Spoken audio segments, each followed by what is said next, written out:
start out this morning and go backward before we go forward. I know Friday was only just a couple days ago, but I just want to take a minute and 19 years ago, a lot of things changed for us on September 11th, 2001. And I never will forget where I was at that time, being at the gym at the time, looking at the TV and just seeing these images of what was going on and the shock of what was going on. Brad, you can put some of those up there. Just the shock of what was going on and really the uneasiness and the uncertainty. I remember Ashley was working at the Red Cross and I talked to her and we were just dating and there was just this thing of like, man, what's going on? The fear and the uncertainty. And I remember just my faith being tested going, God, what are you doing? Why is this happening? And to be honest with you, 6 months ago, kind of had the same feeling of just, God, what's going on as this pandemic started spreading all around? And just this uncertainty, this uneasiness of like, God, what are you doing? Why are you allowing this? What's going on? What am I supposed to be doing? And I don't know about you, but I still have this uneasiness. It's just there, you know? I don't think about what's going on all the time every day until I have to put my mask on to go somewhere, or I got hand sanitizer in my pocket all the time, all right? But there's this uneasiness. And things are getting back to normal. A lot of businesses are back, but it's different.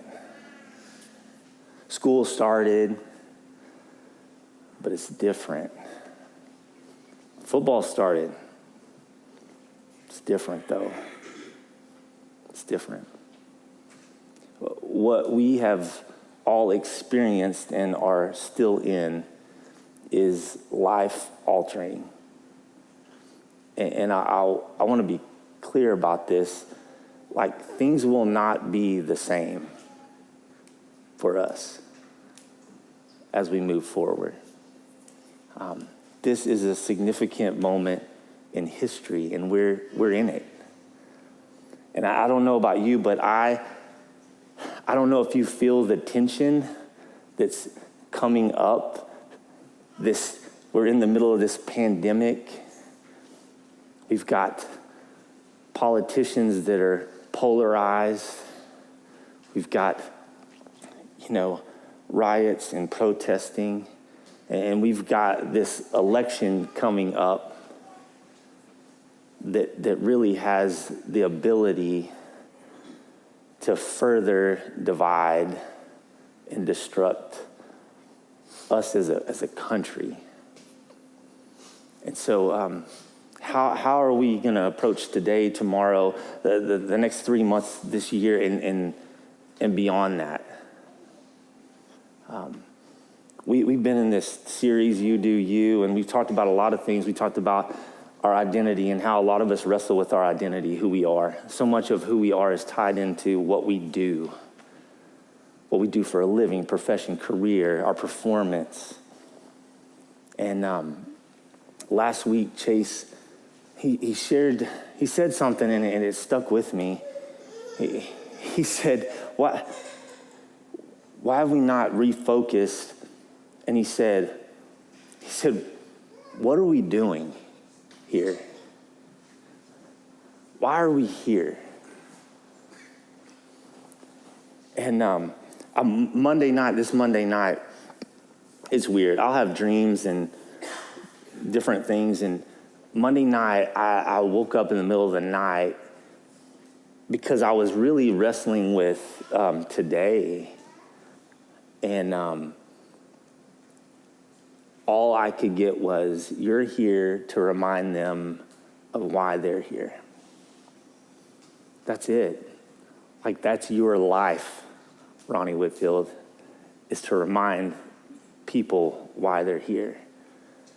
And so today, I just want to hit the pause button of where we've been the last few weeks. And before we move further, and I want to say this, no matter where you are spiritually, like, I'm glad you're here. Those of you who are online, like, I'm glad that you're watching, listening, no matter where you are spiritually. I will say that no matter who we are, no matter our backgrounds or anything, I believe that all of us have this like uneasiness inside us right now of just like, what's next? What's going to happen? And these questions of, what are we doing? Why am I here? And so today I wanted to remind us of why we're here. And I just wanted to start out with this because there's this simple conversation that happens, and in this is really it. Jesus is talking to his friends, his followers, the disciples, and he asks them this question. He just says to them, who do people say the Son of Man is? And so they say, John the Baptist, Elijah, Jeremiah, prophets, whatever, a teacher, a good teacher, not God for sure. But then what I love is that Jesus makes this really personal. He says, but what about you? What about you? Who do you say I am? And then Simon Peter answered him, you are the Messiah, the Son of the living God. Jesus, you're the one we've been waiting for. You're the one we're looking for. You're the one that our hope is in. You're the one. All these other temples out here of gods that are dead, you're the Son of the living God, the Lamb of God who takes away the sin of the world. You're the one. I can't skip over that question today. That question that Jesus asked, and I think for all of us, we're going to have to answer that question. Who do you say I am? And Jesus asking, who do you say he is? It's a personal question. Not what someone's told you, but like you. And let me tell you, hold on. You may not know how to answer that question. That question may make you feel really uncomfortable. And you'd be like, I don't know who Jesus is. You are in the right place. You're accepted. There's no better place to be. No better place to be. Who do you say I am? It's an honest question, an honest answer. And Peter answers that. And Jesus replied to him. He said, blessed are you, Simon, son of Jonah, for this was not revealed to you by flesh and blood, but by my Father in heaven. Just saying that, you didn't come up with this on your own. This is a gift of grace. God's revealed this to you. And Peter makes this profession, this truth, this thing that is certain. And then Jesus says this, and I tell you that you're Peter, and on this rock, meaning the foundation of the truth of what you just said, of who I am, that I am the Messiah, God in the flesh. Upon this rock I will build my church, and the gates of Hades will not overcome it. Jesus prophetically points to the future, an unseen future, and Jesus connects Peter's confession to the vision of a people on a mission. He says, I will build my church. Now, this is the part where this gets confusing for us. This is the only time in the New Testament in the Bible this word church is used. It's actually a German word, kirche. It's a substitute for the Greek word ecclesia, and it's a substitute, but Jesus said ecclesia. Church meant like a temple, a holy place. Ecclesia means an assembly, a gathering of people for a specific purpose. Church, the place, but ecclesia, not the substitute, is a people. a people. So when Jesus says, I will build my church, he was saying that he would build a people who become a family of followers on a mission, living on purpose and for a purpose. And we know later Jesus is arrested. He's beaten. He's nailed to a cross. He dies. He's buried. 3 days later, he's alive, proving that he is God, that he defeats death, that he is who he says he is. And a handful of these disciples are around him. And before he ascends, Jesus tells them this because they ask him. He tells them, he says, hey, I'm going to leave. And they say, well, when are you coming back? And Jesus says this to him. It's not for you to know the times or dates the Father has set in his own authority, but you will receive power when the Holy Spirit comes on you. You'll be my witnesses in Jerusalem and all Judea and Samaria and to the ends of the earth. These guys travel by foot, by boat. And Jesus says this to them. How they get into the ends of the earth. He's giving them a mission that's a part of a movement that will outlive them. He says to them this, he says, therefore go and make disciples of all nations. This is 2020. This includes us. He's thinking about us. Go and make disciples of all nations, baptizing in the name of the Father, Son, Holy Spirit, teaching them to obey everything. Teaching them to obey everything I've commanded you.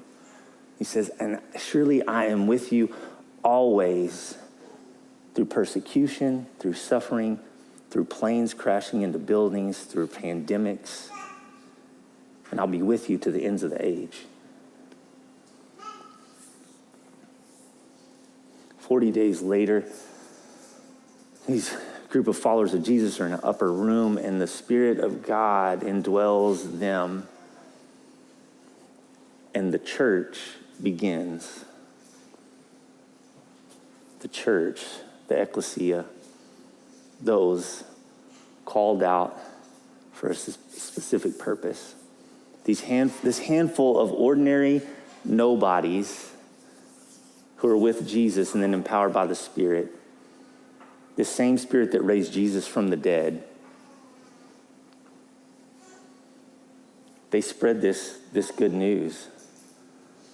We deserve death. We tried to get this right on our own. We keep trying to do good. We keep trying to do the right thing, but there's this separation between God and man, and this Jesus gave his life for us. We are now saved by grace through faith. We are his people. This is good news. We have hope. And 2,000 years later, 7,000 miles away, we're sitting here at 807 Austin in Wichita Falls, Texas.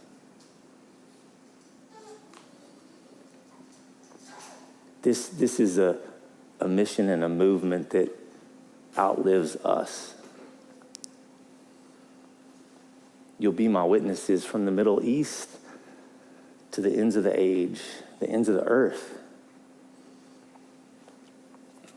These followers had faith, and they were willing to move and follow Jesus wherever he led them. Now, rewind. I know this is long, but rewind. September 11th, 2001. This is a very pivotal day for a lot of us, but it's also a pivotal day for me. About 3 hours before those planes with people went into buildings and crashed into a field, I sat and wrote down some words. And I wrote down, I have a picture of it. I blurred a few things out because y'all don't need to know all that. But I wrote down some things, and this out of Habakkuk. It says, write down the revelation, make it plain on tablets so that a herald may run with it. speaks of the end and will not prove false. For the revelation awaits the appointed time. Will not delay, wait for it. So I write down these words. I write down a few things about marrying Ashley because we weren't married yet. And that happened. I wrote down about buying a house. That happened. Become an associate pastor. That happened. Be mentored by Rick Thompson. Like, that happened. And then I wanted to plant a church. And I wrote all those things down that day. And I never will forget September 11th, 2001. I put the pen down, and hours later, I forgot about that, you know? And for a decade, I really forgot about that I even wrote this stuff down. And then I picked it up. By God's grace, he didn't forget. And then almost a decade later, in 2009, through some circumstances, I came across this. And it was like all these things happened, except for one. And I was really pushed with this question: Am I willing to step out in faith? Am I willing to move? And that's the question. We can think a whole lot of things and know what we should do, but am I willing to move? And through painful circumstances, God moved in both Ashley's heart and my heart, and so we made a move. Those words that were put on a shelf were actually then lived out. And what is Onelife Community Church began in our house. This is fantastic. About 20 people just in our living room, in our house, chairs, all that great stuff. Anybody in here, were you there? Didn't think so. And that was awesome. And then the next week, we ended up in this pediatrician's office. Yeah, that's in the house people, yeah. But the next week, we're at the pediatrician's office. Yep, just me, talking with people, chairs, what we're doing, where we're going. And it was awesome. Any of you, raise your hand if you're at the pediatrician's office. Here we go, maybe. Go ahead. Go ahead. No, man, raise that hand. You know what? He was like, I know this is only going to be me. Logan walked in at 19. And I will tell you, you can keep going, Brad. This is the stuff that was happening. People's lives were being changed. We were in community, like people living life together. People's lives being changed by Jesus. And then we moved from there to All Saints Episcopal Church, and we met in their fellowship hall. Yep, that was great. How many of you were at All Saints? Oh, looky here. Raise your hands. Come on. Yeah, and so by all the church planning things, they will tell you not to do this. Do not launch your church in an Episcopalian fellowship hall at 5:30 on a Sunday evening. But we did. That was almost 10 years ago. And then from there, we went to Barwise for 6 months, and people's lives continued to be changed. I knew you were going to be the only one that raised your hand, so I had to put that picture up there. Look at that baby right there. But people's lives were being changed. And how many of you were at Barwise? Yeah. Hey, if you're online, you can just do that little hand thing too.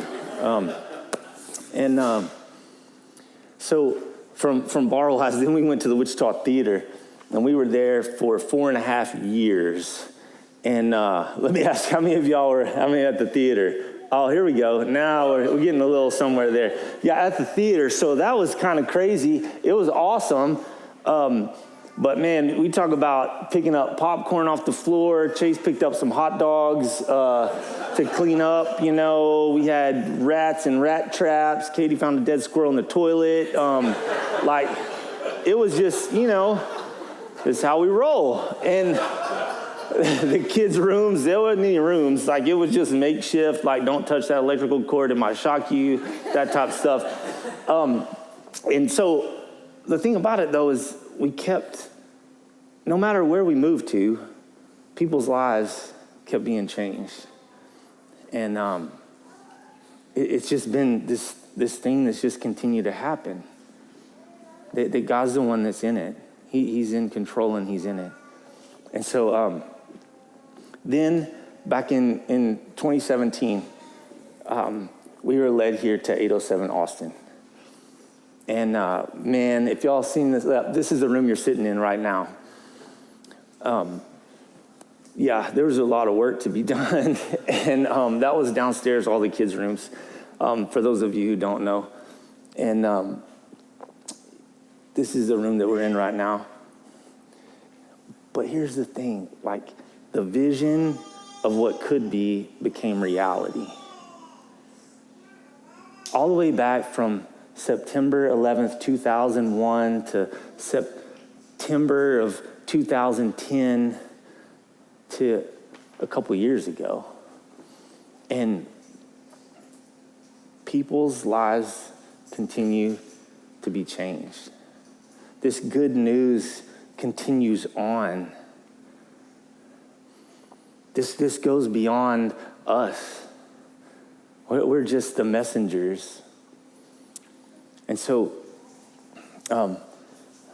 these last 2 years, you can keep going, Brad, these last 2 years, there have been so many ups and downs, just like so many. And I will tell you, I don't think, I get fired up watching some of these.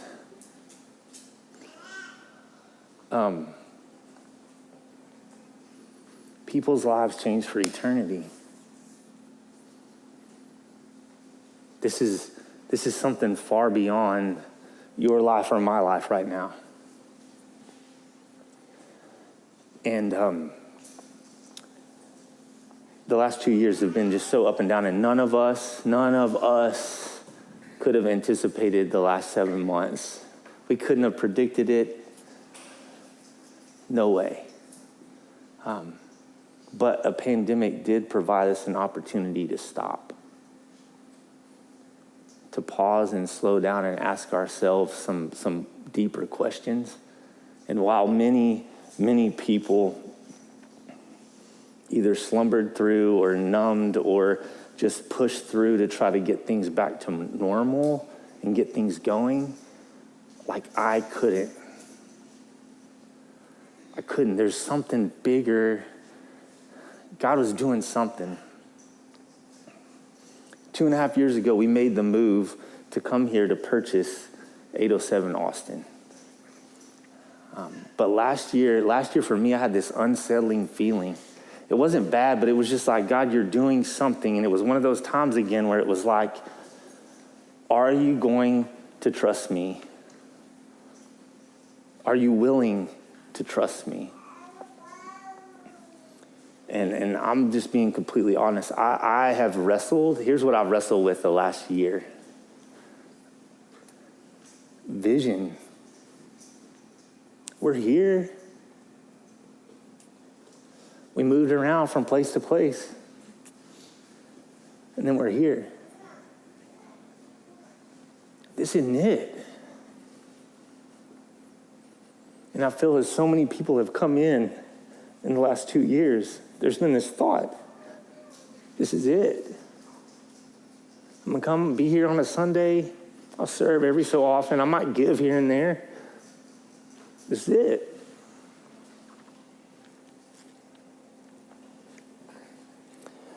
And so during COVID, I knew that this was going to be uncomfortable and that it was time to just step out and make a move and walk by faith. And In Habakkuk later it says, the righteous will live by faith or their faithfulness. And there's this C.S. Lewis quote. It says, God whispers to us in our pleasure, but shouts in our pains. Pain is God's megaphone to rouse a deaf world. And I don't know about y'all, but the weight of everything going on during COVID, how do we lead people? How do we, I never thought in my lifetime that I would have to figure out how we don't come together in community and that we're in mission, but like we don't see each other, and like, how do we do this? And the reality of something that I share all the time with couples in premarital counseling, it became very real back in March. I'll have couples come in my office and they'll say, oh man, like, glad you're doing this for us. And, we just haven't been to church in a while. And, we're going to come. And, this life's been busy and we're going to show up. We want to. And I'm like, whoa. If there were not a group of people meeting in a place on a Sunday morning, where would you be in your faith and in your relationship with Jesus? Because it's not about a place. Where would you be? And the reality, that became real in March. This pandemic hasn't been an interruption, but it's been an opportunity to remind us who we are and why we're here.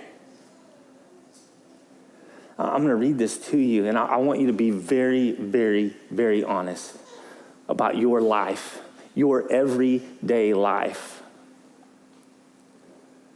The believers studied what the apostles taught. They shared life together. They broke bread and ate together, and they prayed. Everyone felt that God was near. The apostles did many wonders and miraculous signs. All the believers were together. They shared everything they had. They sold what they owned. They gave each other everything they needed. Every day they met together in the temple courtyard. In their homes, they broke bread and ate together. Their hearts were glad and honest and true. They praised God. They were respected by all the people. Every day the Lord added to their group those who are being saved. We read that. And listen to me, that isn't like some David Koresh thing, people living on compounds out in the middle of nowhere, okay? That is everyday people with everyday lives, people who worked, people who went to school, people who struggled financially, people who were in the midst of like political turmoil.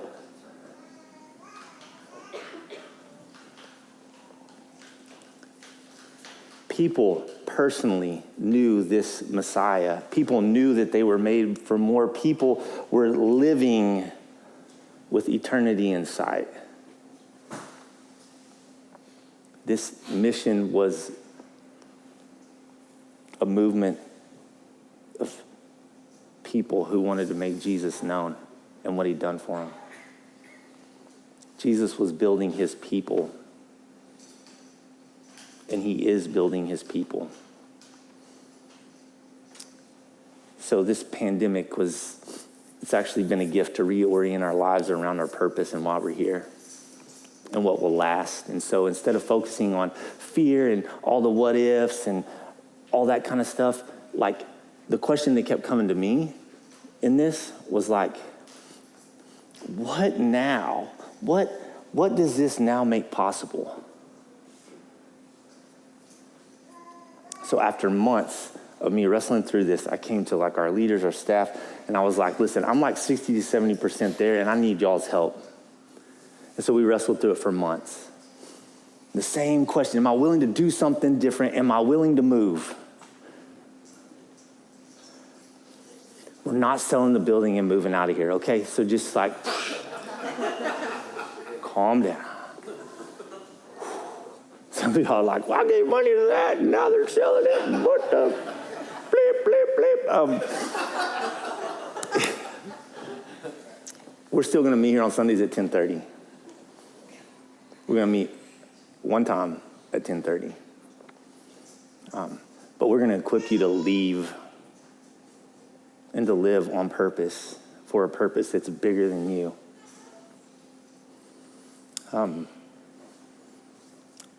So here we go. You can check these off. Our vision by 2024 is to equip leaders to plant 36 gospel-centered communities over the course of 36 months.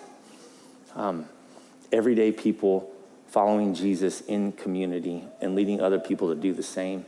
The early church, they shared life together. They broke bread together. They were in their homes. They studied the apostles' teaching, and they were together.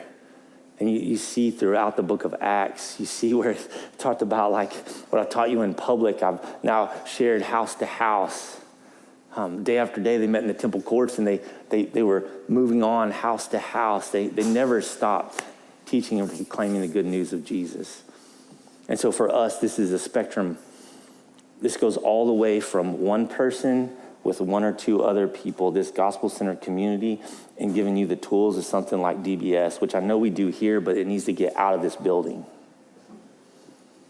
Like, come here, show up, meet some people, meet some other men and women, just getting the word together. You don't have to know anything about the scriptures at all. So starting here in a couple of weeks, every Tuesday night at 6:30, you can come and be here. But then here's the thing. I want you to get out of here. I want you to find people to do this with. People who you know. From that all the way to community groups, people who are coming together and following Jesus together. To missional families, people who actually now they know who they are. They're together, they're family, and they actually are on mission together because they know that they're sent people. All the way to people who, let me tell you, we got 2 men in this church right now that meet in their homes. And 20 or 30 people. Even last week, Clint says, you have 50 people meet. Shepherding, leading people. People like the Taylors leading a community group that has some Air Force couples that are here, and they're only here for an amount of time, but they get to be a part of what we're doing. The Crumptons, the Robinsons, starting a missional family. This is why we're here, not this. This is good, and we're going to keep doing this, but we've got to move beyond. People like the Darren Waters in Archer City who've been just inviting people in now for years.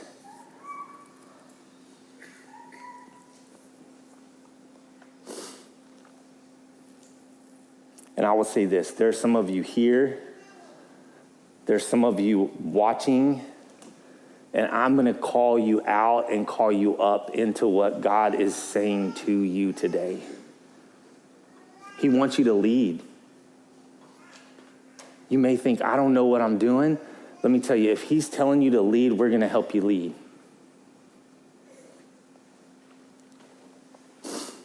By 2024, we'll increase our online ministry to reach and engage people and taking their first or next step in following Jesus. Y'all, look at this. Here's a couple pictures for you real quick. COVID happened, all right? This was our setup.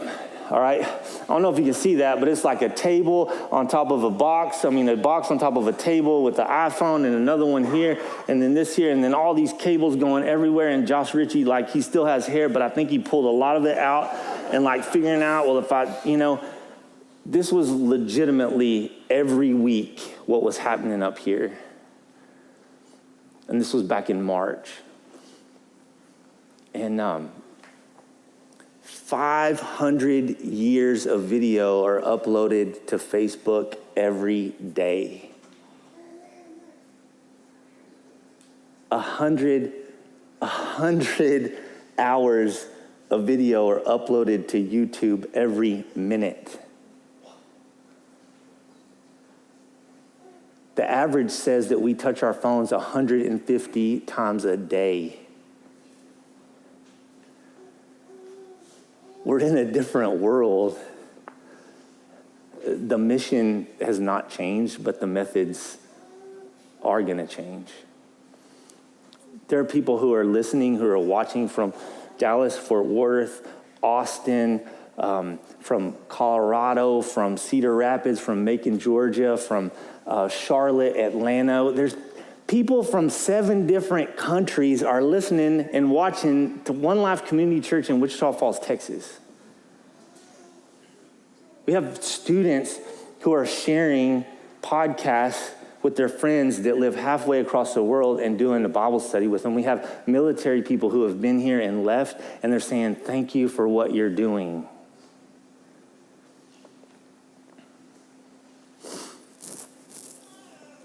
So we're going to have a team of people who are going to be involved in this. During this time, we're going to have 100 people who commit to investing in another 100 people for a specified amount of time over the course of the next 36 months. By the end, when we get to 2024. And this is the question. In January, we're going to start asking this question, who's your one?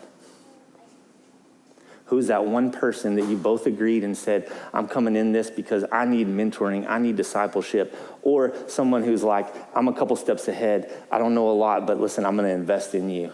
There are people sitting in here right now, some of you online, and you need someone. You need someone. And some of you need to be investing in someone else. I wrote it down on a sheet of paper in 2001.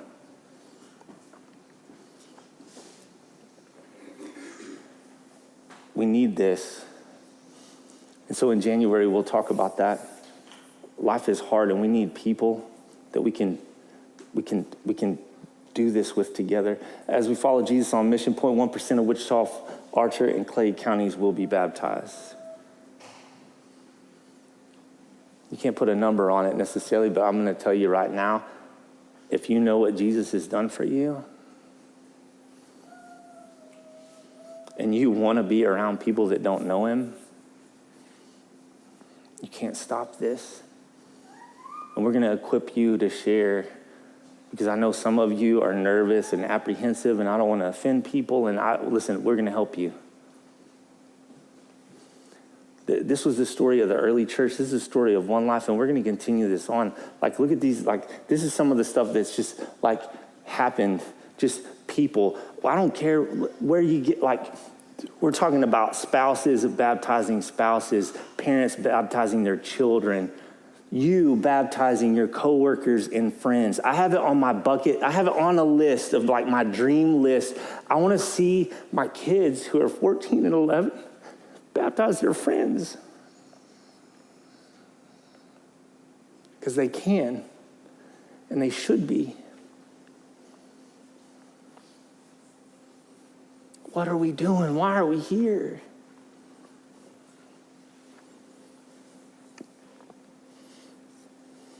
And the last thing is, over the course of the 36 months, we'll have an expanded ministry beyond Night to Shine to serve, equip, and spiritually engage children, families, and individuals with special needs.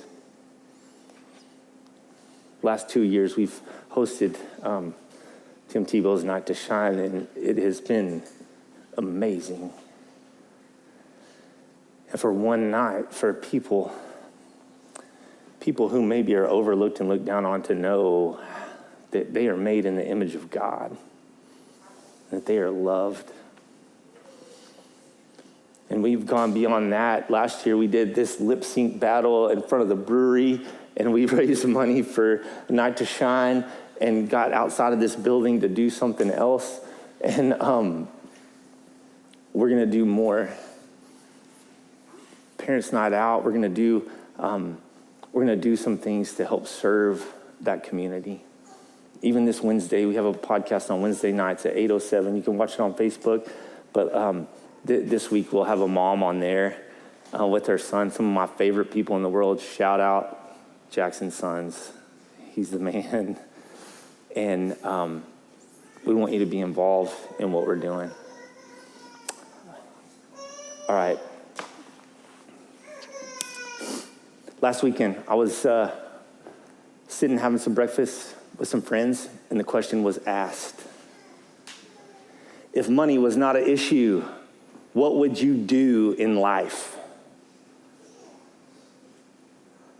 Y'all think about it for a second. What would you do? we went around the table and there were some good things. And I honestly, other than maybe traveling a little bit more and getting outside of here, I wouldn't do anything else.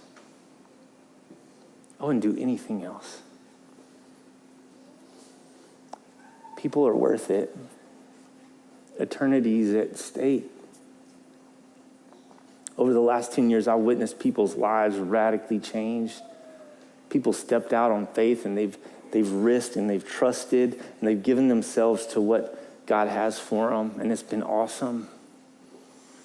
And we're invited to enter this mission for our good, for his glory.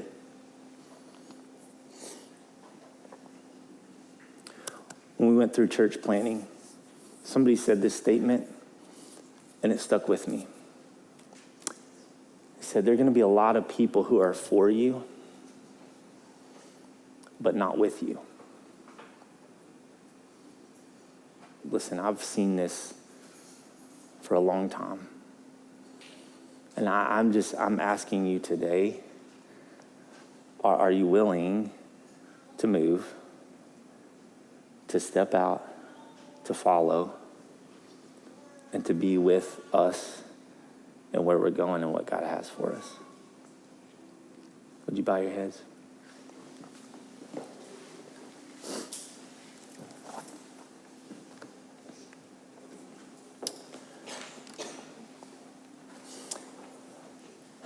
I just want you to take a minute. I want you to think about those words. Therefore, go and make disciples of all nations, baptizing them in the name of the Father, Son, and Holy Spirit, teaching them to obey everything I've commanded you. I'll be with you forever. Be my witnesses. And so much of our world right now is looking at everyone else. But in light of those words of Jesus, can you look in the mirror and say, I'm following what he said in my everyday life? Am I consumed with my life and my problems and my issues, or am I consumed with knowing him more and following him and knowing that there's people that he's placed in my life that don't know him? And there's no plan B. We're it. And so today, for some of you who are followers of Jesus, I pray that he would stir something in you. That there would be this waking up of seeing as he sees, seeing people as he sees, seeing your life as he sees, and what he wants for you. He's with you always. And will you follow him in this? Are you willing to trust? Are you willing to move as he moves? Or are you just stuck? For others of you this morning, I will say this. This Jesus is everything, and if you don't know him, I want you to know him. That's why I'm here. And maybe you've been looking for more, and you've been uncertain about so much in life, who you are, why you're here, and I can tell you this. The God of the universe, he's the one who made you, and he loves you, but he knows that you're far from perfect. He knows your past. He knows your present. He knows the things that you've done that you're ashamed of, the things that you're hiding even right now, but he loves you, and he loves you so much that he sent his perfect son here to die a death that you deserve, that we deserve because of what we've done. He was the sacrifice. He paid the price for us, and he rose from the dead. He is Lord. He is God. There's life in him, the life that we all want. There's life in him The more we're looking for is in him. And maybe today the move for you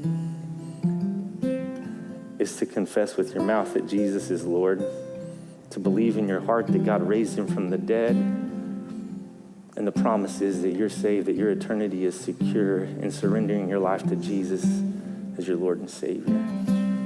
So no matter who you are today, I just ask that you, if God's leading you today, if you know that he's prompting you, I just ask that you come down here and pray with me, with Logan. We'll be down here at the front. God, this is your church. Jesus, you're building it for your glory. It's in your name I pray.